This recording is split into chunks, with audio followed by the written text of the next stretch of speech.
Hello and welcome to this edition of City Hall Insider. I'm Jim Marshall of the New Bedford Cable Network, and in studio today as we get ready for the summer season, Mary Rapoza, the Director of Park, Recreation and Beaches for the City of New Bedford. Always comes in this time of year. It's that season. I mean, not that the Parks and Rec Department is not busy in the wintertime, but everybody's out now.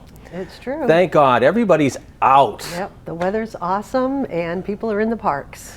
So, lots of things going on, obviously. We got summer right around the corner. The beaches are going to be busy as always, and the parks are going to be busy as always. Kind of give us an overview right now as to how, for lack of a better word, the facilities are looking and are doing right now. So we've been very fortunate because we've had some successful grants. So we do have some great projects, some that have just been completed, some that are in the works. So, we're always trying to make improvements to our parks. So Dias Field is going to be the premier soccer field in the city, and that's going to be opening this July. And we will have a ribbon cutting, I think it's scheduled for July 10th. So we're really excited about that new facility. We also have some work going on at Roberta Clemente Park, so those improvements will be done later this year. We just received some funding for St. Teresa's Park. We are going to be opening our brand new West Beach bathhouse. The whole interior was renovated, and folks are going to really love that facility when they see it this spring and into the summer. There's a lot of things. I mean, I don't even know. How many parks does the city have?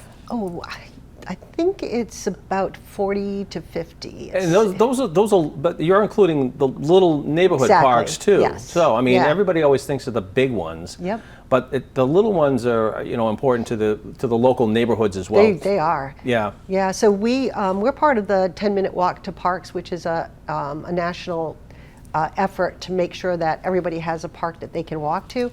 And I'm happy to say that we're in really great shape, and our citizens have great access to parks. We really don't have anywhere in the city that folks don't have a 10-minute walk to a park. And I guess I start with that question because that's a lot to take care of, and especially between, and I'm just ballparking, Memorial Day to Columbus Day weekend. Yes. Yeah. So when you look at it, are you able to do it on a consistent basis? Because I know that's what people are going to be asking you all summer long. Yeah. So we do maintain the parks, and we have a great relationship with the Department of Public Infrastructure, who are the maintenance piece of the Parks Department. And but we do have constraints, both funding and staffing. So we really work hard to make sure that the parks are clean, that they're safe, and that they're up to date.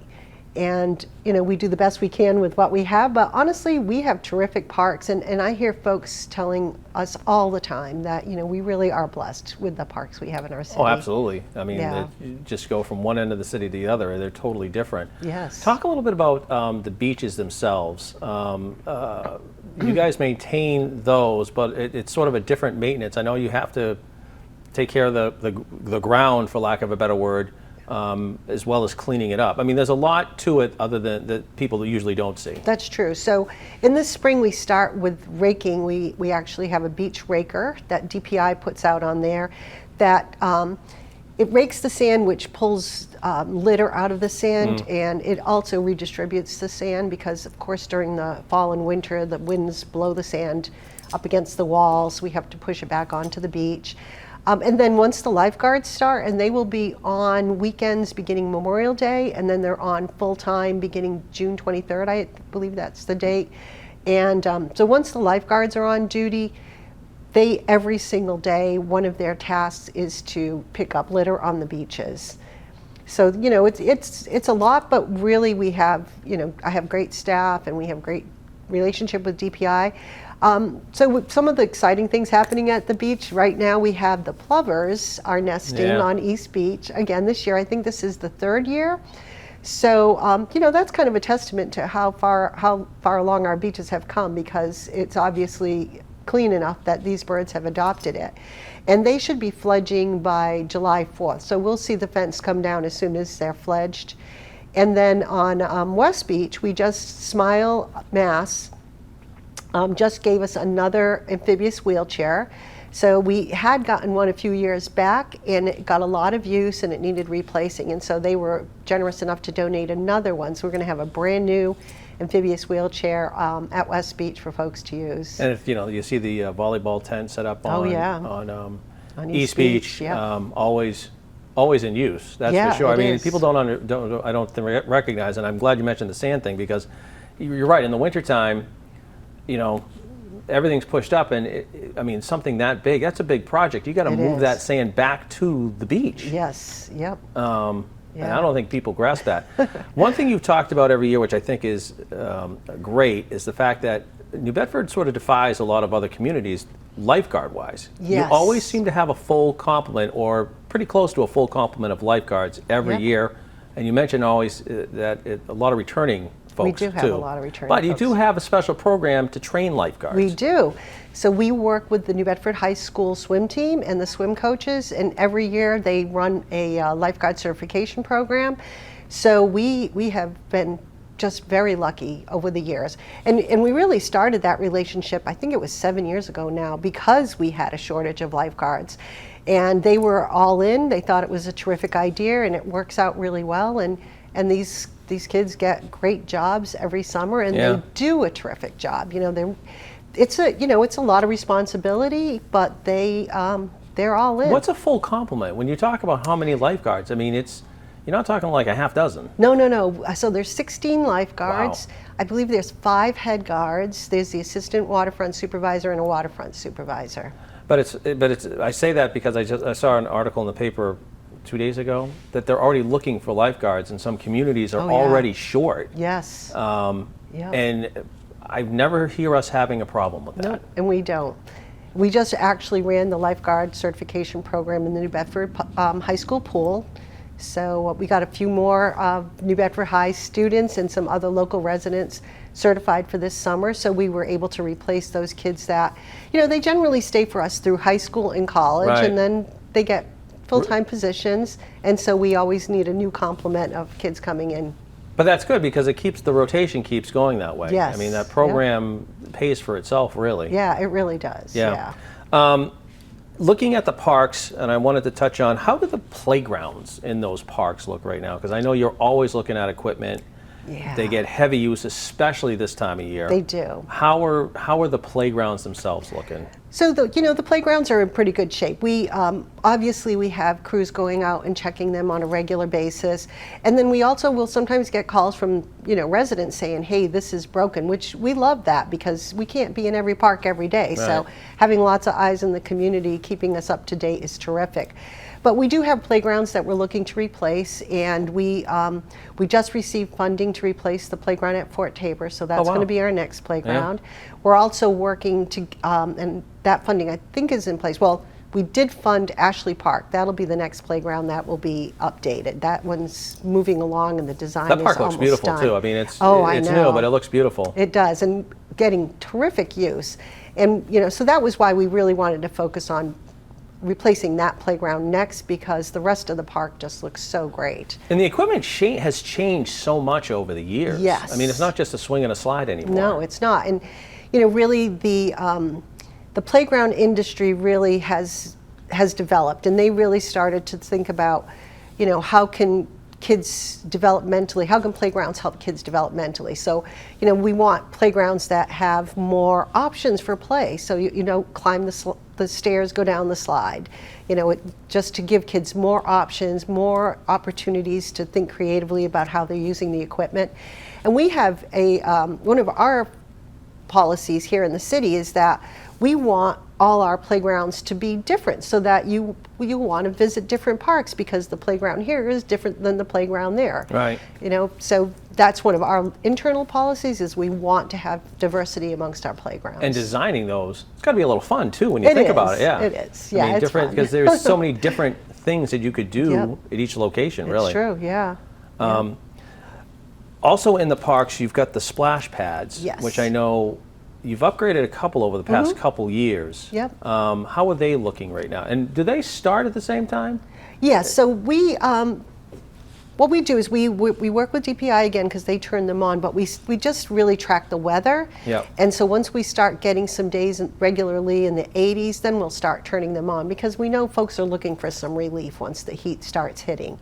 And yeah, most of the splash pads are in great shape. The splash pad at Ashley Park is part of that improvement, so that'll be a new splash pad as well. Those are hugely popular, especially in locations where, not that you can't get to the beach with the bus service or what have you, but for a lot of places that they can't get to the beach, or they, just for whatever reasons, those are such a relief for kids and parents too, that just get your kids out. It really is. It's so important in the summer to be able to get that relief from the heat. It really is. Yeah. Plus they're fun. Yeah, but the funny thing is, they're not really an old concept either. They're relatively new, it seems. They are, honestly. So I've been here with the city 12 years, and it was maybe about 8 or 9 years ago that there was a big push for the splash pads nationally, and I think that's because folks started recognizing that there really is a concern about heat, especially in city neighborhoods. Yes. And how can you address those heat concerns for residents? And so splash pads is really an important way for residents to get some of that relief. Are those harder to maintain? Yes, they are. I would imagine. They are. There's lots of pumps and equipment underground, and lots of moving pieces. So yeah, they are difficult to maintain. They are. And so that's something that, we're regularly having to go out and take a look at. I would assume DPI must have to do that. Yes, they do. But you probably have to look at that all the time. Yep. Which is crazy. Speaking as well, we talk about the beaches too, but the parking passes are now in play for residents. Still a great deal for anybody, really. It is. So our resident rate is $15, and that gives you access for the whole summer for 3 beaches, because you can park at East Beach, West Beach, and Fort Taber with that pass. And we also have a discount for senior citizens. That's $5 for the entire season. And veterans with a veteran's license plate who are residents, they get a free pass to park at all those locations. And even our non-resident rates are really good. And we get a lot of non-residents, folks up in Taunton or Middleborough, who don't have a public beach, but are, even if they come a few times a summer, that's still a good deal.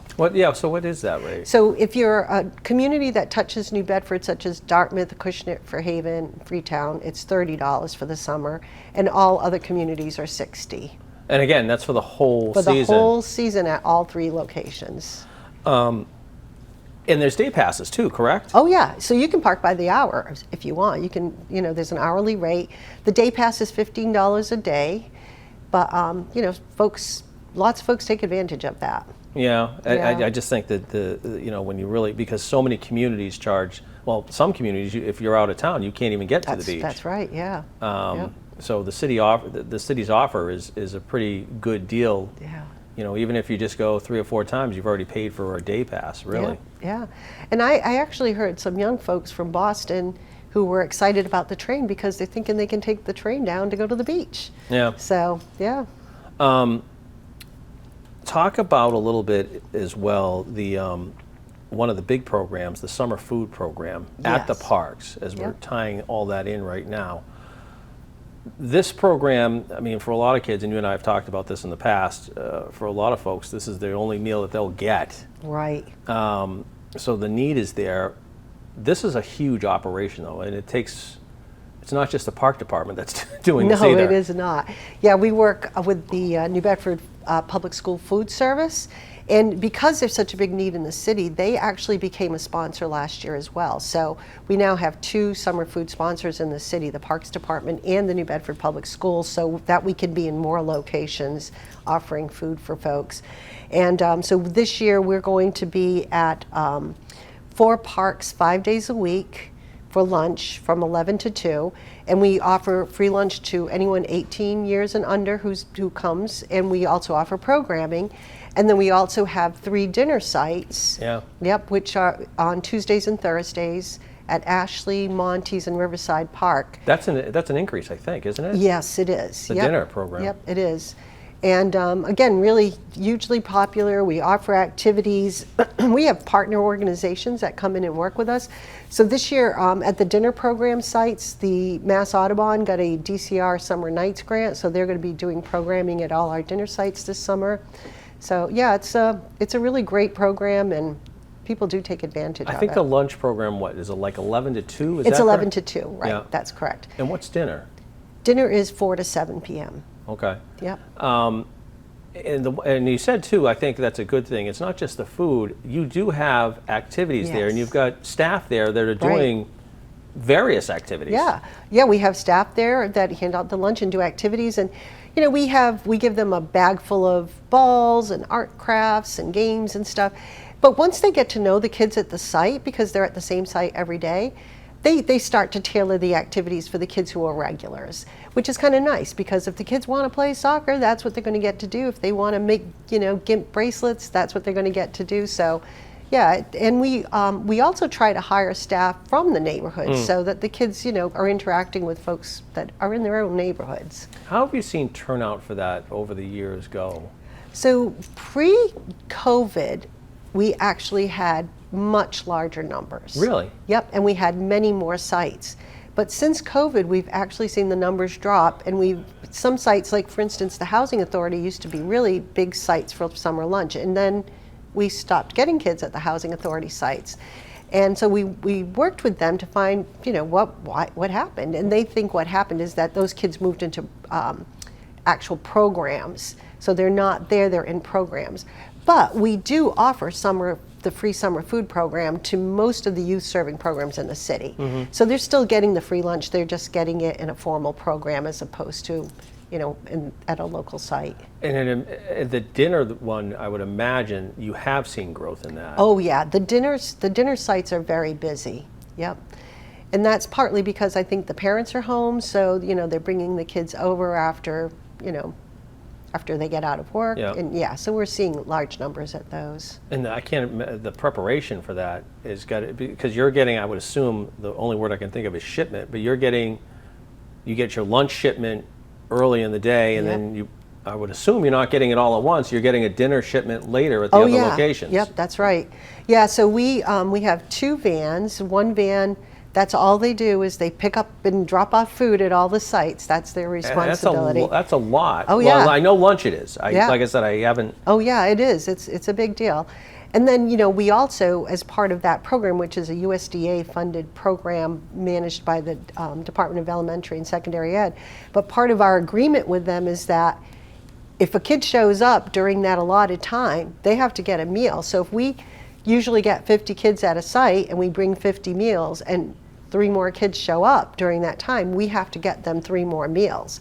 So that's one of the things that this van driver does, is they have to be, you know, moving meals around and making sure that every site has what they need. It's tough because I know that the lunch program has been around for a while. Oh, since the 1960s. Yeah, and the dinner one I know is recent, but it's crazy. And I know even on the weekends you give them, if I'm not mistaken, like boxes for the weekend or whatever. We don't. That was, I think the New Bedford Public School the Food Service, schools they did it. do. Okay. Yeah, we just do Monday through Fridays. Okay.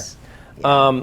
So that's a great program, and the activities there, so it gets the kids out in a safe area with supervision and what have you, which is great. And one of the things I think it was 3 years now, we've had a rec and relaxation van that we've added to the summer lunch program. And it's a van that's outfitted with activities, and it goes to different parks every day for lunch. And so a lot of the parks that don't get the 5-day meals, they will get a 1 or 2 day meal, and with the activities. And the van just visits different sites every day. And we'll go to the website. I want to talk about that, but all that information is on the website. Absolutely. Kennedy Summer Day program, a summer staple really in the city, right next to us down here at Fort Tabor. Always sells out. It does. I don't know. It's popular. I don't know if the applications are due right now, or the it's gotta be close. The applications are live, and they stay live really until all the programs are full. So usually we do 4 sessions, so we see the first and second session fill up first. So sometimes there's still availability in the 3rd and 4th session as people, as the summer moves along, but they do fill up absolutely. And it's a great program. The kids love it. I always go down and spend at least a day with them, and the kids just are having so much fun. It's great. And the age is, you've got a good age gap there too. It's kids entering kindergarten through 14 years of age. Right, and the activities are geared for that age group. Yes, because the kids are grouped by age, so they get age-appropriate activities. Yep, absolutely. One of the things too I wanted to mention, we're talking a lot about outside stuff, but the McCoy Rec Center is still open at these times too. Yes. I mean, it's not as though the other stuff is not taking place. Right, yeah, so the McCoy Rec Center is open year-round and always has great programming. They're just wrapping up their youth basketball league. They also have an adult basketball league. We're running a podcast program right now for middle school youth, and there's just so much activities. And of course we have open gym every afternoon, Monday through Friday from 3 to 6, and so the kids can go in the play basketball. We also sometimes offer volleyball in there. And then downstairs we have a computer lab and foosball table and ping pong, and it's a hangout place. It is. Yeah, it's a hangout place. How is, as you're looking at this, because every summer you always have summer employees, and you're fortunate, I know, because you've said a lot of people always come back, like you said, not just lifeguards, but throughout the city, the different programs, you have people that come back every year. Yes. How is staffing looking this year overall? Pretty good. We are actually almost completely filled all of our positions, so we're in really good shape on staffing this year. And again, that's because we've had a lot of returning employees. The positions that we had that were available, as I said, I think we only have maybe 4 positions that we haven't filled right now. But we've been conducting interviews and moving people in where they can best. How helpful is that, knowing that every year you've got a good foundation of employees coming back? How successful is that to the programs? Oh, it's huge. Let's talk about Kennedy. So those are folks that are serving kids. Some of them are high needs. And so you really want to make sure that you have competent staff who can really meet the needs of the youth and create a really fun, safe atmosphere. So knowing that you have a core group of people who have been there and understand how the program runs is what makes the program successful. And training, if you've got people back, the training for those new folks is probably a heck of a lot easier because you're not starting from ground zero. Right. And we do training every year for all of our summer staff, but it makes the program run very smoothly. It's funny when you hear kids talk, like adults talk, and they'll say, oh yeah, my first job was working in the summer for the New Bedford Park Department. Yep. And somebody's 35 years old, and I did that for 4 years, 8 years, whatever it was. And they know that their kids, it's a good job to get for the summer. Yeah, it really is. And I've actually heard people say, I'm a grandparent, I worked the summer food program in the 60s, and now my grandchild's working at the same park, What do you I don't want to say concerns, that's not the right word, but what are you worried about, or what are you looking at right now as you enter the season? Because really most of your prep work is all done. Now it's the execution. Right. Anything that you're concerned about or not resolved, I guess? I guess, always it's funding. So, because we make a commitment to staff that we're going to hire them for the summer. So the summer food program, we get reimbursed by the number of meals that we serve. So, we've got the staff on board. We're confident we're going to have the reimbursements to cover their wages because based on past summers, but there's no guarantee, right? And even the Kennedy Summer Day program, we budget out based on past expectations and performances, but it's a projection. So we've made a commitment to have this staff on board, and so it's always the numbers. It's got to be hard though, because the summer season starts in one fiscal year. Oh yeah. But it ends in a second fiscal year. Yeah. So you're trying to, I guess, figure out, it's what, 6 weeks maybe? 5 weeks for the first half, and then it's eight for the 10, depending on the program. Yeah. Is that hard to sort of gauge? Because you really have to have everybody in place by that first 5 weeks. Yeah. We've been doing this for a long time, right. and we do, so we have the experience from past years, so we manage, yeah. The only other one question I wanted to ask too is the use of facilities.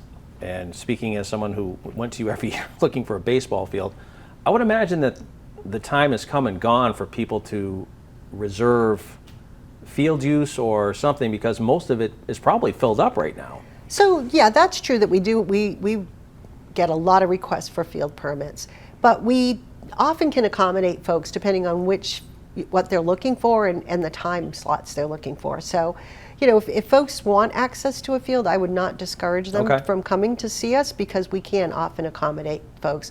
You know, we do. We've got baseball diamonds, we've got the soccer fields, we've got basketball courts, and we've got tennis courts. We get requests for permits from all of those. We also have the bowling greens at Hazelwood. So yeah, there's a lot of opportunity. But you should definitely, you know, apply for those for the time that you're looking for. I would assume that goes the same thing with the facilities too, the buildings. Yes, the buildings as well. And you know, we just keep seeing more and more folks looking for access to the buildings for functions and private parties, conferences, and that's terrific. We love seeing our buildings used by the public. Both the facilities and the fields, if you go to our website, nbprb.com, there's a calendar there, and you can see. Oh, really? You can say, oh, I'm looking for the Buttonwood basketball courts on this date. You can go and look at the calendar to see if something's already booked there. Which is huge. But and I know that the facilities use, the buildings themselves have been busier and busier as the summer goes along. I know Fort Taber is just always busy. Buttonwood is always busy. Yep, it's true. Which is a good thing, but it makes it hard to try, you know, for people requesting those facilities. Yeah, and we're seeing more folks asking for Brooklawn and Hazelwood as well. Hazelwood, another one. And it's, you know, it's funny, I see in the summertime, you'll see people at Hazelwood, as I'm coming down here, they're staking out their picnic spots. You know, and they're there early to pick out their areas. Oh yeah, yep. Yeah, there and at Fort Taber, sometimes during July, especially on the weekends, you'll see folks at 8 a.m. picking out their picnic spots to hold them. Yeah. Yeah. Well, lots going on. It's you sound optimistic. This should be another good summer. It will be. I'm sure of it. And the weather holds out, because it's been getting a lot warmer in the summers, obviously, as we know, and the beaches are going to be busy for sure. Yep. Anybody with questions, though, talk about the website just briefly. There's everything on there. That's true. So if you go to our www.nbprb.com, you will find that calendar that will show you the use of the fields, the facilities, and you'll also see all of the programming that we're currently offering, as well as all the registration forms for all those programming. And we've really moved all our programming, so even the Kennedy Summer Day program registration is on that website now. And it's pretty easy to use, and you can get all the information you need there. But if you have any questions, just call our office, and that number is 508-961-3015. And staff will help you walk And there's through different it. sessions too, so I think that's important too. As you mentioned briefly, if you're on vacation for a blank time, but you can make the third or whatever, second or third session, you can still sign up for those. It's not. Yeah, you don't have to sign up for the whole summer. It's broken up into 4 2-week sessions.